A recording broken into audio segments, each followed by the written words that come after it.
Hello there, this is Big Benedict. We're playing Devil May Cry 3 on Dante Must Die difficulty. This is the 5th mission of 20. It's entitled Of Devils and Swords. So these enemies here are called Blood Goyles, and they must be killed in the order of petrifying them with a gun attack and then hitting them repeatedly with the sword. Now when they double trigger, it's the usual nightmare, but you do get a checkpoint. And what I'm using is the alt fire of the Spiral. So it's gunslinger mode, R1 back plus O to do that particular attack.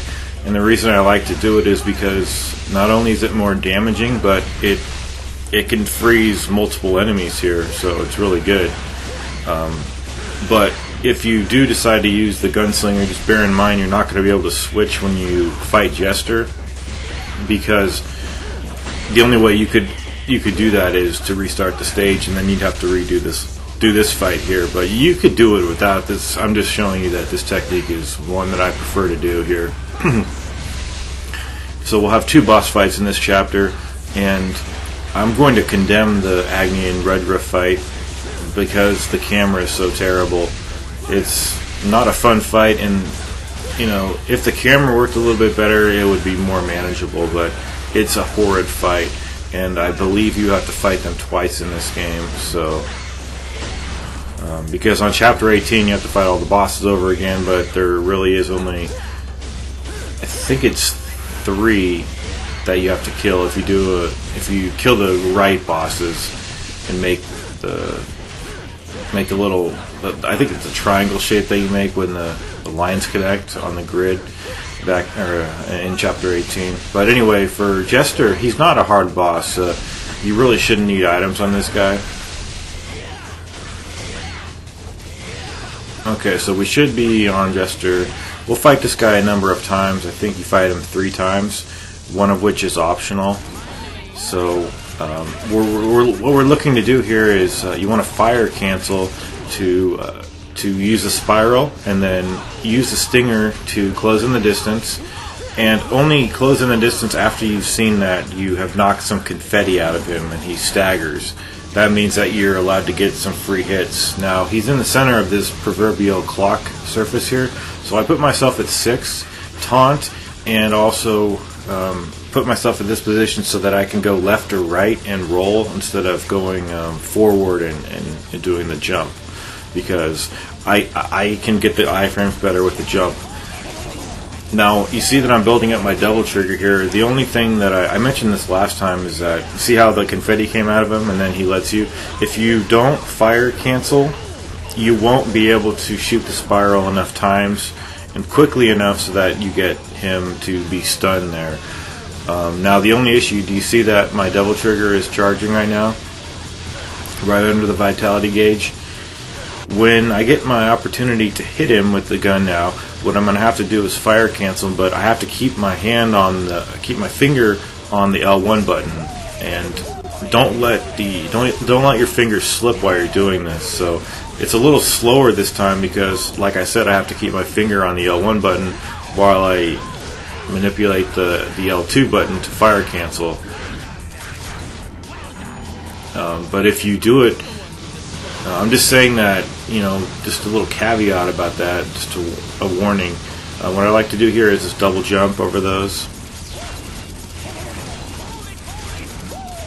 And then once you get the confetti out of him, I spoke over what I was doing there a minute ago, but you just go over to him via the Stinger, release your devil trigger, and in that transformation you should take off a considerable damage off of him.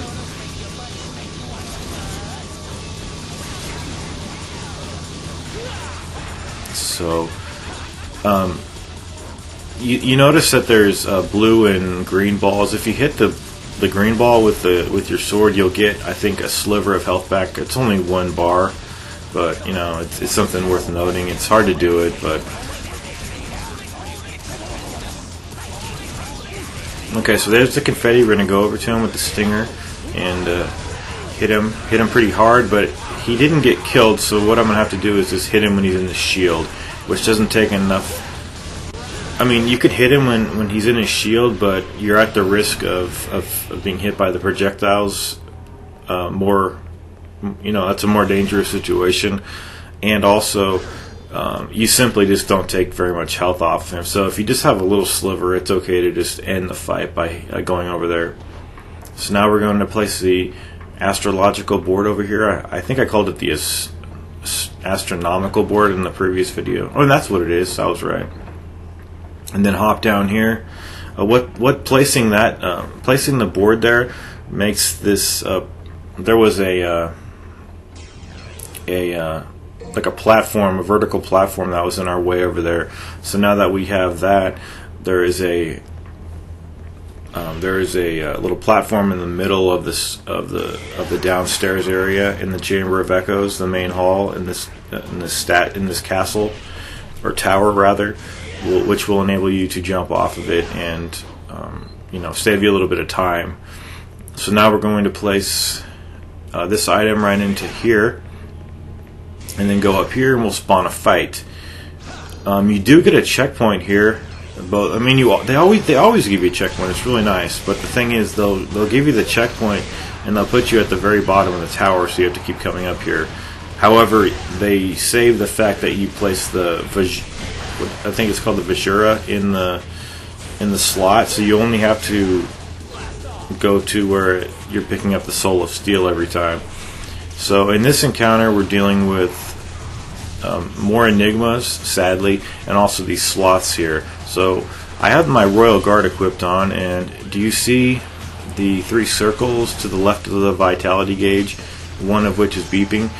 When it's beeping like that, it means that it's charging. So what we need to do is to do the Royal Guard.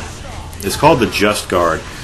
You know that you've done a Just Guard if when you've blocked, it doesn't take any damage off. If you just hold the guard button and let them hit you, you will take damage. It'll charge the Royal Gauge, which is those 3 circles, but it won't charge it fast enough. Plus, you don't want to be receiving damage here, because on this difficulty mode, you won't survive. So, the reason that you charge the Royal Gauge is to do a release. Now, you can do a standard release by releasing it at any time on an enemy. And I'll show you what it is. It's just R1 plus forward plus O. But it's better to do the just release, which ironically isn't published in the library in any of the files in the menu, because I've searched for it. So I had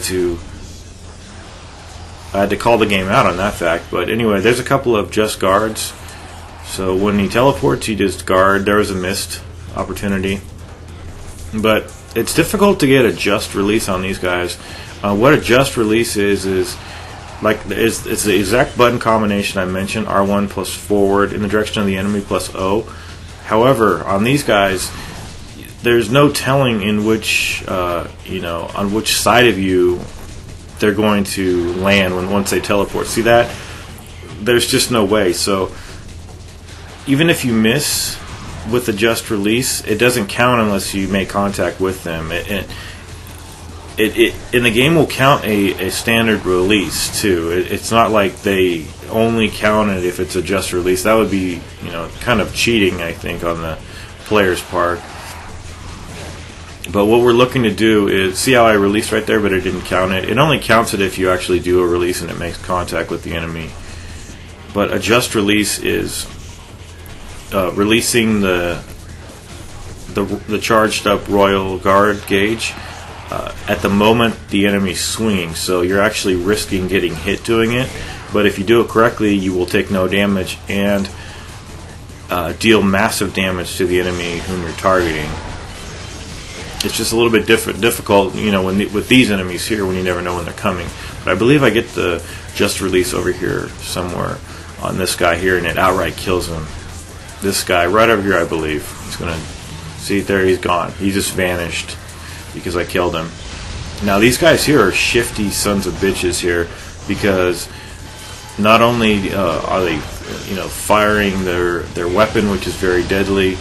But they're moving around very frequently, so it's a very wise idea to have this, I believe. So what I did up here was I charged, or not charged, excuse me, I taunted up here, but I'm going to edit the footage out. So you see that I taunted up there just enough so that I could kill all these guys outright, which I did, all but one of them.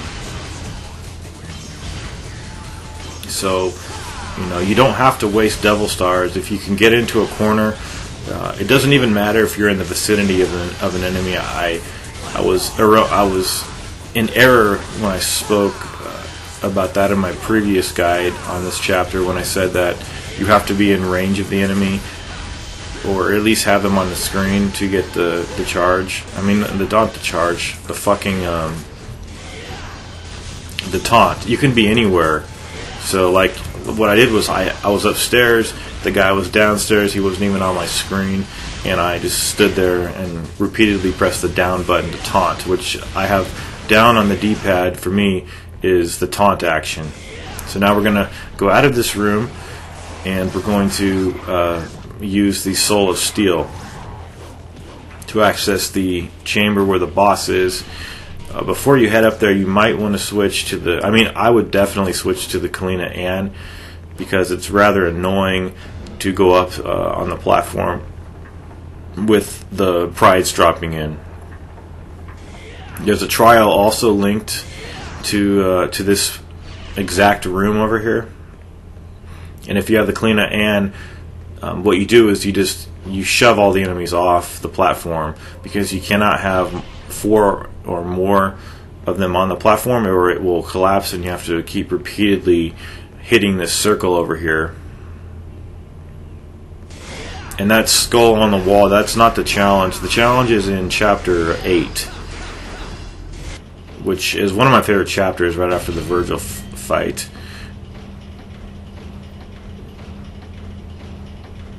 So what you need to do here is just shoot, and if they're blocking or whatever, don't jump around too much. Just jump one time to get your iframes. You know, if you have to take a hit, just take it, because they're going to refill you on the boss when you perish.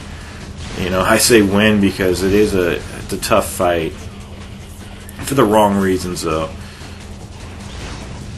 So this is all you basically have to do. Just shoot them all off. There should be one more wave coming. If not, no, we finished those off. Okay. There's a couple of orbs over here. Any of the secret caches, like you see that slender column there, you can stand on that and you can get orbs, but you only can get it once. That's it. You know, they don't let that kind of stuff repeat through all the difficulties. So on this mode here, I'm going to apply a Devil Star immediately so that I can charge my attack. Now these guys, you'll see the camera. I won't even have to show what the camera is. I mean, point out how bad it is. You'll see it. It's very prevalent here, and it's the reason I don't like this fight. But basically, you want to continually do the devil release.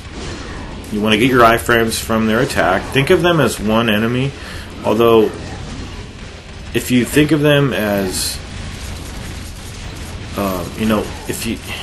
they're kind of, you have to think of them as having like one health bar. You want to have the health bar taken down all at once, so that they don't he doesn't get into a super form after. But there's a high degree here of multitasking, because when you start to hit, they're always going to guard. So it's either you kind of wait and let them hit and jump to get your iframes, or you just jump over them and hit them. I mean, you don't even have to hit these guys. If all you want to do is taunt, that's all that you really have to do, although it's a slow process. If you have a lot of Devil Stars, just repeatedly use the Devil Stars here, and you don't even have to attack. You can just wait to build up your charge, and then as they're running at you, do your 2 jumps to get your iframes. See, look at this fucking camera. Look at this.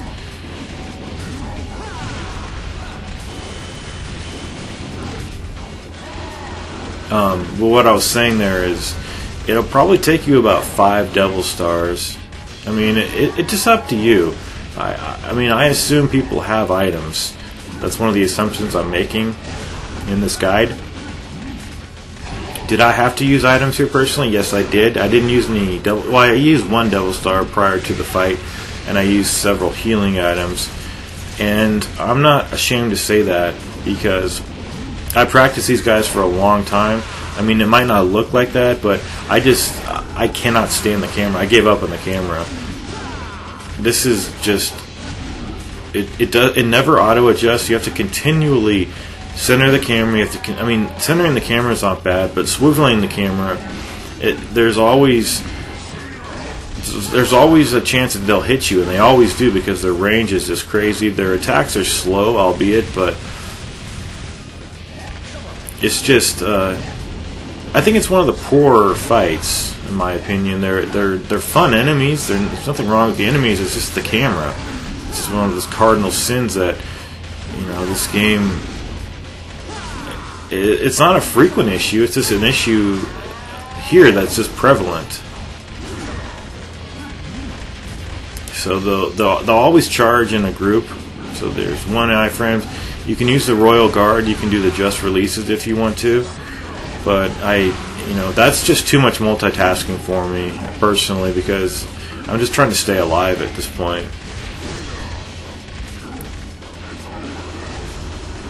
And it's just I mean, look at this camera. It's just an awkward fight as well, because when you're hitting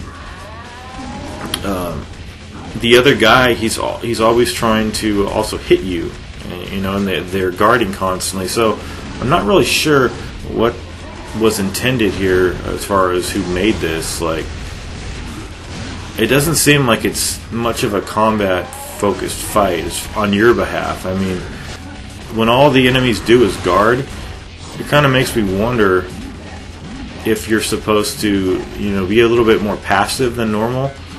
So I can respect that. I mean, there was a guard right there, but so that's why I was saying, just do your taunts as much as you can. So, and there is getting iframes from the jabs. It's just that the more times you try to do the taunts, the more times you'll get interrupted and get out of your pose, and the more times you're just going to be having your life dwindled. So if you want to mitigate that, just use a Devil Star. I mean, this game is. I think I was talking about this in another video, but like, take Ninja Gaiden 2 for instance. You get X amount of items, and if you can't beat the game with those items, that's it. Like, there's no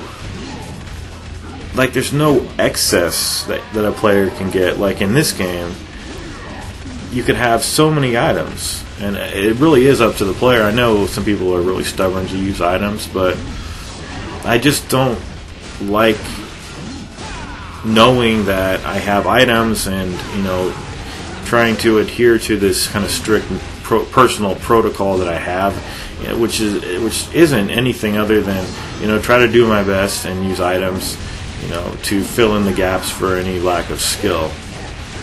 But I think a game like this is hardest for people who are used to Ninja Gaiden. Like, this game was way before my time. Ninja Gaiden 2 was before my time too, but I didn't approach this game until after Ninja Gaiden 2. If I was around when this game came out, or if I focused on this game and then went to Ninja Gaiden 2, it would be a different story. But as it is, it's very difficult. And I'm trying to be as best as I can an intermediary between the game and your success. So, this is not for entertainment as much as I'd like it to be. I'd like it to be a full, informative guide for you to help you out. So, anyway, this is the last of them. Just hit them, when one's dead, make sure you kill the other one, and that's it. I'll see you in mission 6. It'll be a very short mission.